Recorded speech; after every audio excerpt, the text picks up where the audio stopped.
All right, we're getting close to 10:55, so folks in Vegas could start finding their seats. Just a quick sound check to Reno. You guys hear us all right still?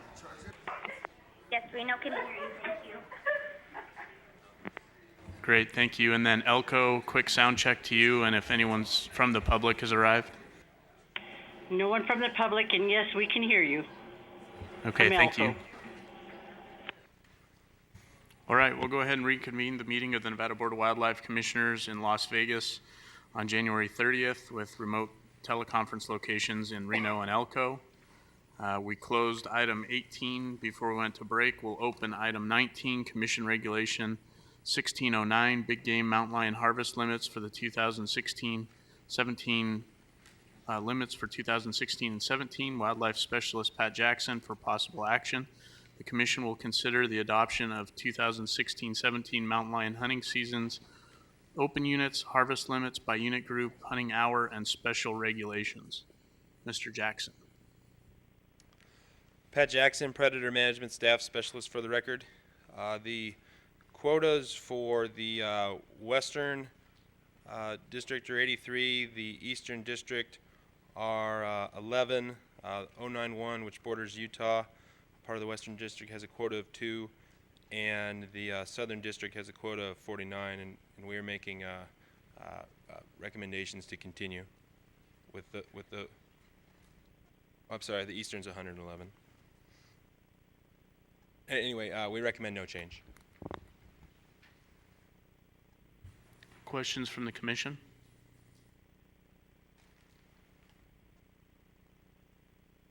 All right. Thank you, Mr. Jackson. Seeing none, I'll open it up. County Advisory Board comment on item 19, Mountain Lion. Mr. Shea. Sean Shea, Washoe County. We voted in favor of this as written, 3-1, with the following exception: to open 033 is an open unit, and with a harvest of 0, just so the state can be in communication with the feds up there in the Sheldon, especially after the removal of horses. I mean, something needs to be at least talked about what's going on up there. Thank you. Gil Yannick, Carson Advisory Board, almost the exact same comments that Washoe had regarding area 033, and we'd appreciate the consideration to opening that area. Paul Dixon, Chairman Clark Cab. We voted 6-1 to support the CR as written. The one dissenting opinion really wanted to see 033 opened, but the rest of the cab felt, I think justifiably, that with the wild horses being removed off the Shelton and the mountain lions that were there, their main dietary source on the Sheldons was wild horses, at least according to people like Joel Blakely, where we had mountain lions that were eating horses. We wanted to let, now that the horses have been removed, see if whether or not the mountain lion population disseminates off of that Sheldon area just because of it's moving to a different food source, or the food source it has causes it to disseminate and you don't need to have a hunt on that area. So we thought it better to wait a year or two. It was a majority of the board at Clark. Thank you. Joe Krim, Persian Cab, and I'm going to mirror just what those other guys said too. We'd like to see the predator hunting. We went with department's recommendations, except for 033. We'd like to see the predator hunting open up on there. For the record, Bob Rittenhouse from Douglas. I'm basically mirroring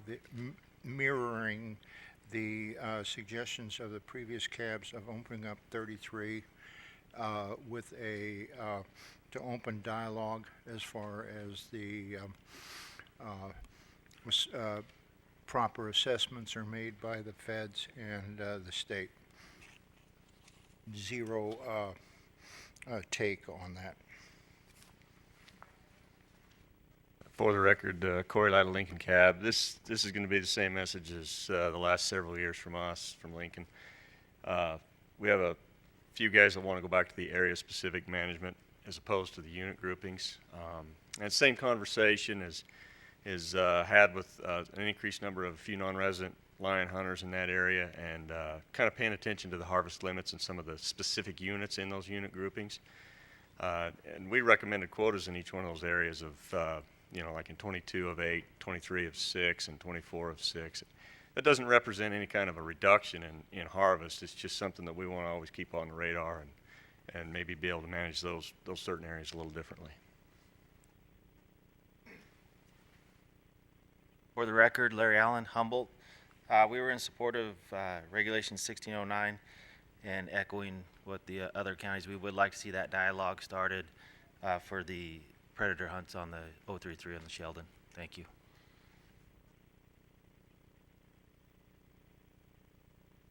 Okay, I think that's pretty much all the county advisory boards that are here. So with that, I'll open it up for public comment in Las Vegas.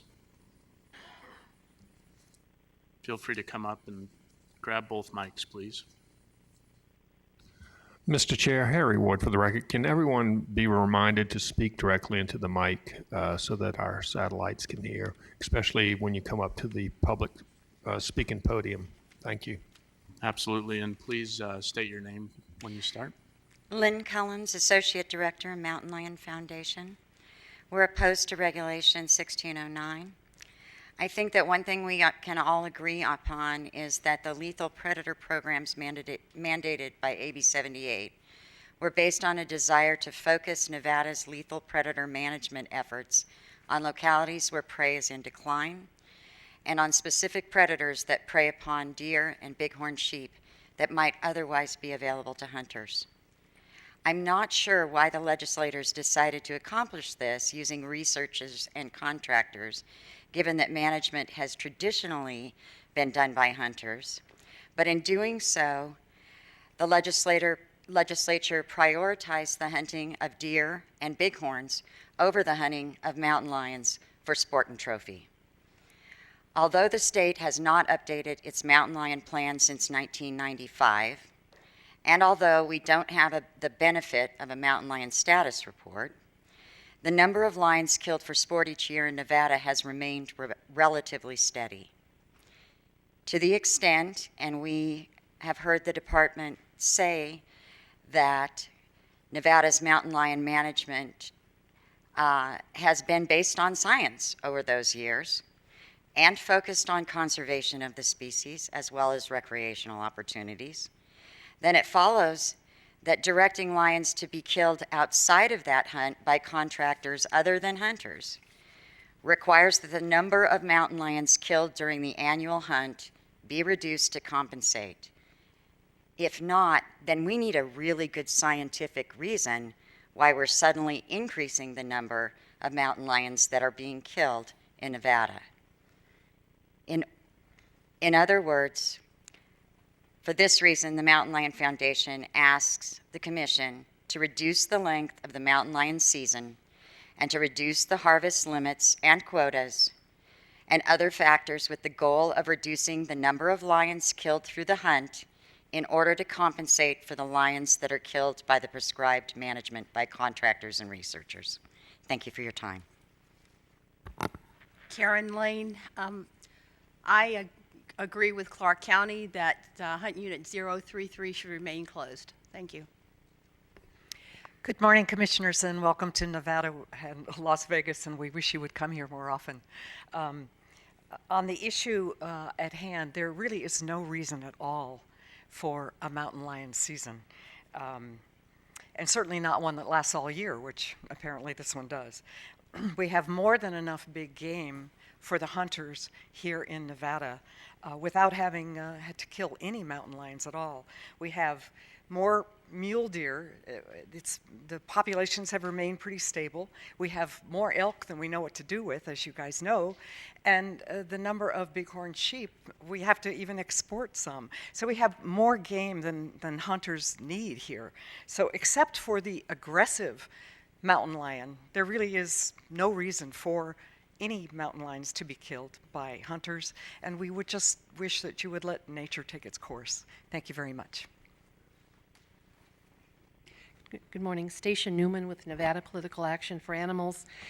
We oppose regulation number 1609, and we support the recommendations proposed by the Mountain Lion Foundation. Thank you. Mr. Chair, Commission, Jana Wright for the record. I just wanted on the record that I agree with everything that has been said against the hunt. Yes, hello, Commissioners. Connie Howard from Nevada Wildlife Alliance. I have to agree with the people who have spoken before me, and particularly with Lynn Collins. I think the very aggressive predation management plans that have been mandated through, have unfortunately been mandated through AB 78, really call in question the continued hunting at the same level of our predators, and particularly the mountain lion. I went to hear Allison Andresen, a mountain lion researcher here in Nevada. I know you're familiar with her because you've helped fund her studies. And she informed us just last Thursday that her research is the first research done on mountain lions in Nevada since the 1970s. And it was very interesting, her findings, in particular that many of our mountain lions are actually largely eating wild horse or feral horse. Which I thought was quite an interesting finding, indicating that they're not actually impacting at all either your bighorn or your mule deers. And I think a very appropriate statement that was just made is that our big game species, our ungulates, are doing very well. There's really no argument that you need to be killing these mountain lion populations for the sake of protecting your big game. So I'd like to oppose the regulation and hope that you would strongly consider the impact of the predation management plans on your populations before you continue hunting them at the same levels. Thank you. Sean Shea for myself. I knew that was going to be brought up about Allison's research. Let me set that straight when she said they kill more horses. They kill more horses in one unit because that private landowner let those horses be transported to that unit, which is almost gone with deer, but there's an overabundance of horses on there because that landowner let those horses be put on that. Okay, so I just want to make sure it's not straight across the board that throughout the state that they take all these horses. And I think I know a little bit about that. So the second thing on the Sheldon, all we want is the quota is 0. We just want some dialogue between NDOW and the feds up there. And it seems like if we don't do something, both of them just sit back and, well, we can't do anything because this is on the books. There's no reason to have any dialogue. So we just want dialogue is all we want. So I just want to mention that. Additional public comment in Las Vegas? Okay, seeing none, public comment in Reno?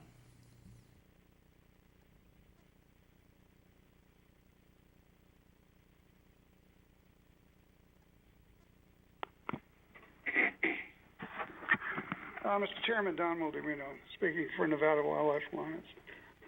It seems to me, based on what we've heard so far, that it probably is time to think about having another look at what we loosely call a mountain lion management plan. We really don't have a plan, certainly not one that's based in science.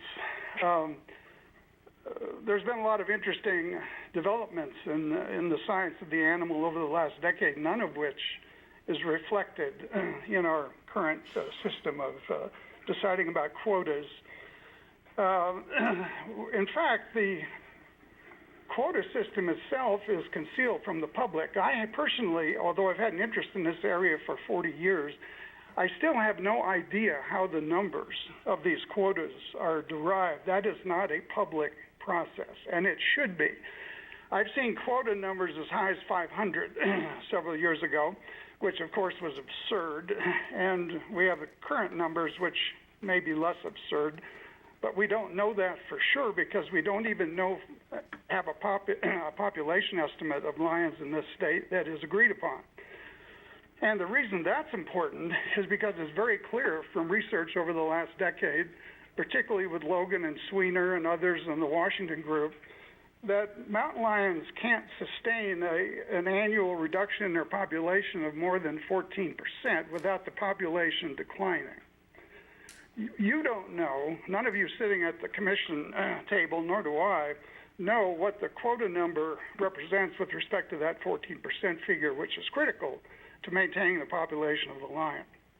So, and by the way, this current system, this year-round system, was put into effect about 20 years ago, not for any biological reason, but because the people that had the votes at that time hated the animal and regarded it as a competitor for killing deer. there's no biological reason to have a year-round, 24-hour day, 7-day-a-week hunting season. That makes no biological sense. The animal has no opportunity to raise its young and do its business without the possibility of being harassed by humans and dogs. So it seems to me at some point we should revisit this area, particularly with respect to the new science, which is not incorporated in our current system. By the way, I do appreciate that the department still looks at carcasses and examines animals killed. I think that provides very useful information for keeping track of the health of the animal and what goes on with it. So I want to compliment the department for doing that. But the rest of the management system, so-called, in my view, is a mess, and it's time that we revisit it and do something better. Thank you. Next public comment in Reno.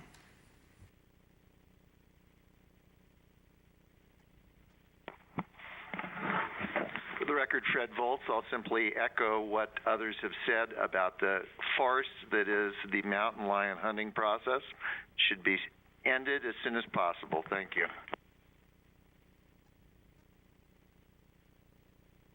Next public comment in Reno. Elaine Carrick. I would like to see more research done in hunting lions. I feel that I'd like to support Lynn Cullins and other people with their comments in Las Vegas regarding we need to take a closer look at these predators. Thank you. Thank you. Next public comment. Mr. Chairman and Commissioners, Alan Solini. I believe someone who spoke earlier may have been talking about the Allison Andreasen study on mountain lions, but perhaps not. But we recently attended a presentation on her study, and only in one range, mountain range, did mule deer constitute more of a diet for the mountain lions than did feral and wild horses. So I think there's some misinformation there about the diet of mountain lions. It is primarily, in all of the mountain ranges studied in the Andreasen study, the diet consists of feral and wild horses, not mule deer. Thank you.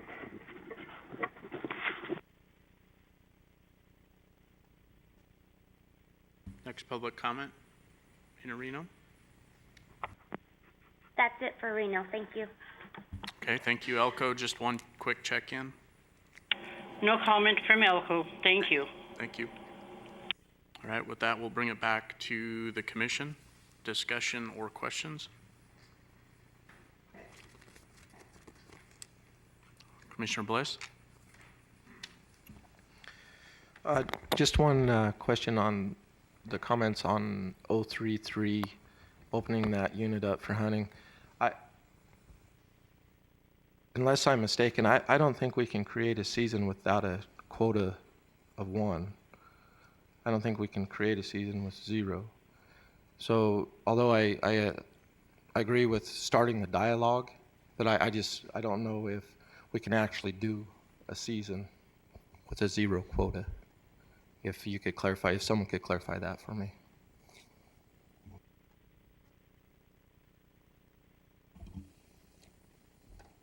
Chairman Drew, I know that applies to our big game populations. I don't know if that carries over to mountain lions as well, as they are classified as big game, but we need to look at that. Just to build on that thought, we've run into a little bit of the same issue with the elk planning effort in Humboldt County. And essentially what the U.S. Fish and Wildlife Service has told us in regards to elk, and I think it's pertinent to lions as well, is that to open or implement any new hunt in the Sheldon, they would have to do an environmental assessment and also a compatibility analysis in terms of the charter of the refuge. I understand that some of the people that are recommending this change have suggested that by changing, opening the unit group and setting a quota of 0, it shows the state's interest in opening a hunt. I don't know that that's going to get us the dialogue we need. I don't know that that's going to clarify what the process actually is for opening a season, whether it's for a new species in terms of pioneering elk or whether it's an existing species in terms of mountain lion. If we want to open a dialogue, in my opinion, rather than misleading our hunters that some unit is open, even though it has a zero quota, and potentially having some confusion or some issues around that, I would simply volunteer to draft a letter to that effect to the Sheldon and ask them specifically what the process would be on either of those two species. And in my mind, that opens a dialogue without having to confuse hunters as to why a unit is open with a zero quota or harvest objective. So I wouldn't be supportive of opening 033 with a zero harvest limit, just because I think that sends a more confusing message to our hunters, and there's a better way to open a dialogue with Fish and Wildlife Service. My personal view on that particular topic.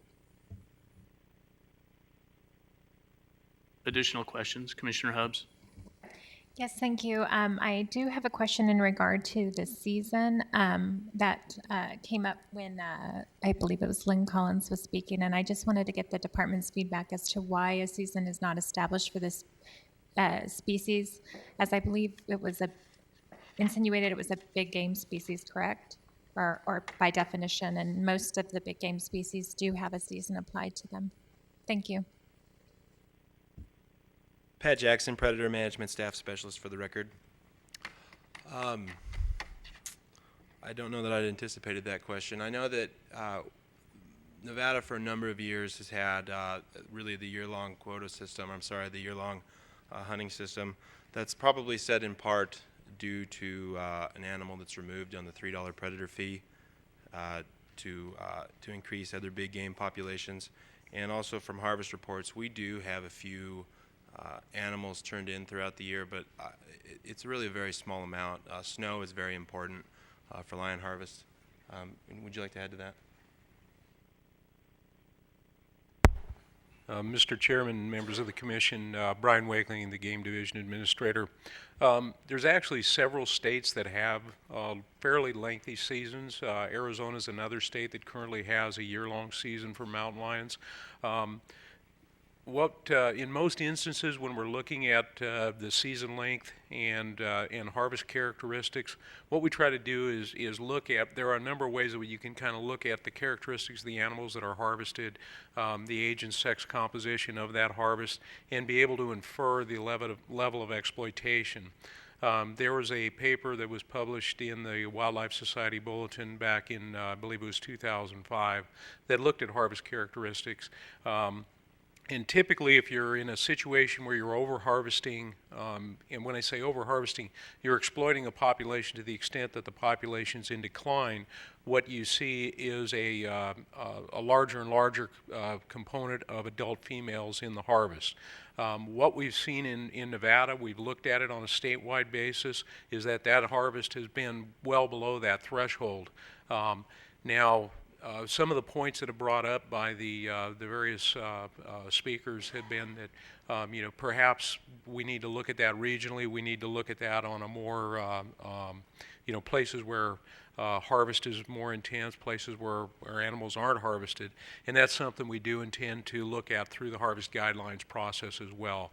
But based on the level of harvest that we're seeing within Nevada currently, we are not seeing anything that indicates that we are exploiting the population to the point where we're reducing numbers within the state of Nevada. Additional questions? And Brian, maybe just to follow on from me, so I think you heard during the comment, there was a comment on the 14% cap on overall population and things of that nature. Maybe you could discuss for us just a little bit how the data you're looking at differs from that, or maybe why that's not applicable in this particular case. Mr. Chairman, thank you. Yes, there are actually a number of different ways to look at the level of exploitation. There are, and the Lindsay and Anderson 2005 paper is not the only one that's examined these relationships. There are some additional research that's been conducted. That research out of Washington indicates that if you are taking a proportion of the population, then that's another indicator. There is some bright line that when you're exceeding that, you would also be able to detect that you've got a population in decline. However, that type of information requires some fairly extensive, mark recapture work, and or some other way to actually develop population abundance estimates. In many cases, and it's one of the cautions that I often provide, like with the Humboldt County Elk Planning Team, is that we can generate population estimates for a number of things, but rarely do we overestimate the numbers that are out there. We almost routinely underestimate them, and we feel confidence because we're able to generate an estimate. But even for common species like mule deer and elk, our estimates are just that. They're estimates. They're not absolute numbers. And so what we've seen with research in a number of different fashions is there's a number of different ways to kind of look at the level of exploitation that we're seeing on a population, and the parameters that we have available to us today. We have no indication that we're over-harvesting mountain lions in Nevada. So in short, from a biological standpoint, you're comfortable with the structure and the proposed harvest limits? Mr. Chairman, that is correct. Okay. Commissioner Morai? Thank you, Mr. Chairman. The question I have is, what is the actual harvest relative to the harvest limits? That Pat Jackson, Predator Management Staff Specialist for the record. Those numbers do vary from year to year. And I just spoke with Tyler Turnipseed a little while ago. Since the Region 1 quotas have been set in place, to his recollection, and from me looking at the database, I don't believe they've ever been reached. Thank you. Additional questions? Commissioner Hubbs? Thank you. I have one more question. I may have more as they come to mind, but I wanted to know, in accordance with AB 78 now, where there's a mandate and we know that they're going to be lethal mountain lions taken through those plans at time, how does that coordinate with the hunting, and is it all reported together to the public so they can start to see numbers that make sense in terms of, what mountain lions were taken for predator management by way of predator management plans and by way of hunting? The mountain lion take through sport will be reported in the big game status report, and the lethal take of lions for predator control will be reported in the predator report. Thank you. Commissioner McNinch? Thank you, Mr. Chairman. So I can tell you that I do recall when the seasons went to year round, and I know I voted against that because of the concerns, and we're to that day that guess I thought it would have probably occurred sooner, and the reason why I voted against it then, and I would really urge us to have that conversation again, is I do believe that there are very few lions that are taken at a certain time of year, but the public perception is that there's this year-round onslaught on lions, and you can't change that perception, when it exists like that, and I don't think that it's beneficial to the agency, and I've been playing that card. I've been trying to think of things in a broader sense, and I'm not willing to sacrifice what this agency is going to need in the name of a year-round lion hunt. I'm just, some of those things are coming off the table for me, and because I believe that there's bigger issues that we need to consider and we need to be thoughtful of. So I do hope that we have that conversation. It's it's just there's a lot of strings attached to a year-round season. I know that we've kind of got the flying aspect is kind of being addressed, but that was another one. There's always these exclusions because of the mountain lion hunt, and I think it just sends the wrong message. I do, and I won't follow up with any questions, but I do believe that we have to be more considerate of the lions that are removed. We talk about biology. If these were deer or antelope or or sheep in a particular area that were being removed, they would certainly be accounted for in the quotas. We have those considerations, and I think that if we are doing it, I think we need to be better at presenting it. That yes, we removed this many lions in this particular area, and this is what it did to the quota. I think that we have to be cognizant of that. I think it adds credibility to what's being done and what's proposed and the approvals, and I think it just adds credibility to it. So I do support that. As far as 033, it was my understanding that if we had a season, that you had to have a quota, and I'm hoping that that's not that there wasn't an effort to get a season in place knowing that. It would bother me if that were the case. That whole conversation, and I'll just call it out for what I perceive it to be. The whole conversation about opening a lion hunt in 033 was really started year and a half, 2 years ago, kind of as a tit for tat type of thing, and I'm not into that. It was one of those things where the perception was, well, if you're going to push this direction, we're going to push even harder the other direction, and to me, it's just a form of digging deeper holes and getting entrenched, and I'm not into that. Not at this point in time. So the dialogues can occur in a different forum. I agree with what Chairman Drew was suggesting. That's the better way of handling it. And Corey, I would like to also have a conversation about the area specifics. I remember when we went back to the regional quotas, and I know that it adds a lot of complications, but we've heard several times, certainly the perceptions of some of the cabs or some of these areas are being hunted out to a point where the quality's not there from a hunting standpoint. Never mind that, if we do have, if our intent is to manage lions, then let's manage them like we do other species. We remove them certain numbers to achieve certain goals, and I think regionally it's just a little too big. I think those are my comments. And this may be a question either to Commissioner McNinch or someone at the department, but I think what we're discussing today is what's on our sheet for CR 1609, and I don't think the year-round season is necessarily in play. So there's got to be a different mechanism by which that season was set. Yeah. Is that through a separate NAC? Well, I didn't expect anything like that today, and I didn't even expect the conversation on breaking these out into area specifics. I think that it's too late for this year, but I do agree that it needs to be part of the conversation for future seasons. I think we need to talk about it and either reaffirm what we're doing or consider adjustments.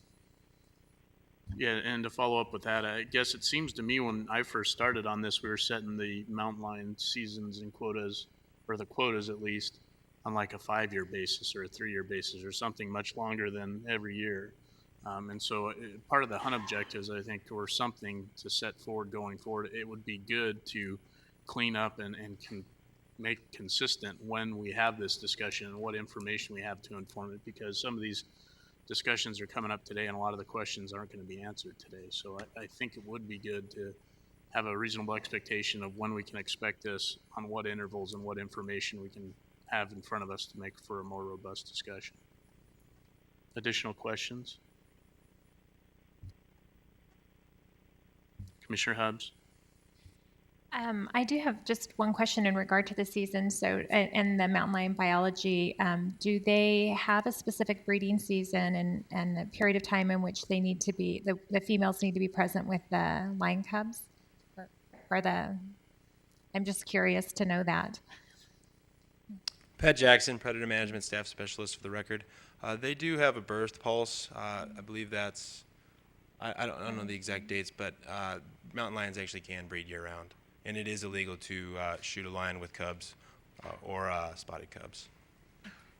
In addition to that, I was just thinking, in terms of the hunters and in terms of some of the individuals who are concerned about perhaps missing the boat in terms of monitoring the numbers in certain regions adequately enough, perhaps breaking out those areas again will allow the areas to be more adequately managed, especially in light of AB 78 and making sure that we're not doing anything that's too overreaching on the population numbers. Mr. Chairman, Commissioner Hubbs, Brian Wakeling, The information that is being developed in Nevada, for instance, some of the papers that have been published by Allison Andreessen and some of her collaborators, these are all of the things that we intend to use as we look forward into the harvest guidelines process. We want to look at what makes sense as far as people are at times encouraged to try to establish a unit-by-unit quota. Routinely, what we see with mountain lion movements is they have huge home ranges. They cross the administrative boundaries that we may have. Things like interstates certainly influence their likelihood to cross. There's a lot of things that we've put in place to try to make it easier for mule deer, for instance, to cross those interstates. That also helps the mountain lions. But what we want to do is look at some of those movements, some of the information that we have, some of the information we've got off of even genetic information can tell us what kind of relationships and movements we have across a variety of things, and try and come back with a structure that makes a little bit more biological sense. Additional questions or discussion? Commissioner Johnston? I'll try not to be redundant, but I've heard from the calves about opening 033. I don't believe that the appropriate route to take is to have in this regulation an open season in unit 033 with a harvest limit of 0, but that we could provide direction to the department to start the dialogue that's been requested with respect to whether or not 033 could be open.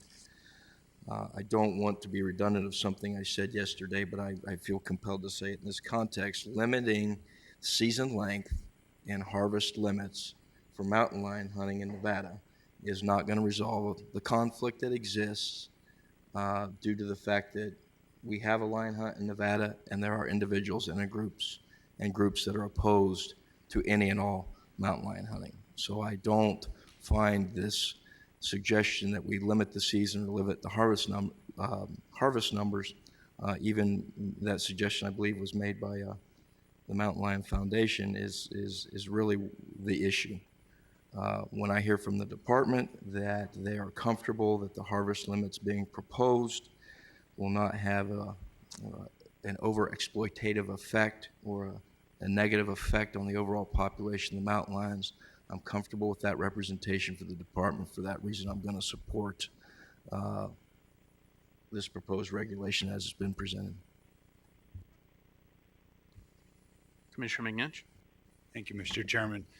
Yes, with Commissioner Johnson, so I mean, I don't disagree with relying on the department. I'm not going to argue that point, but I think the concern for me isn't with the people that are here or elsewhere that have a strong opinion about it. What I'm concerned about are those folks that don't have an opinion about it yet, and because I don't think that they have.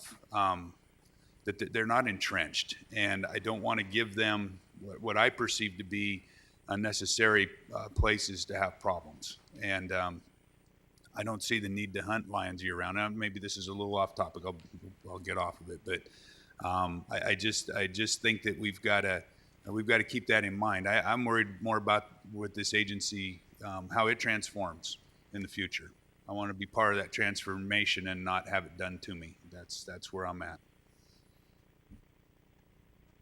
Further discussion? Commissioner Hubbs?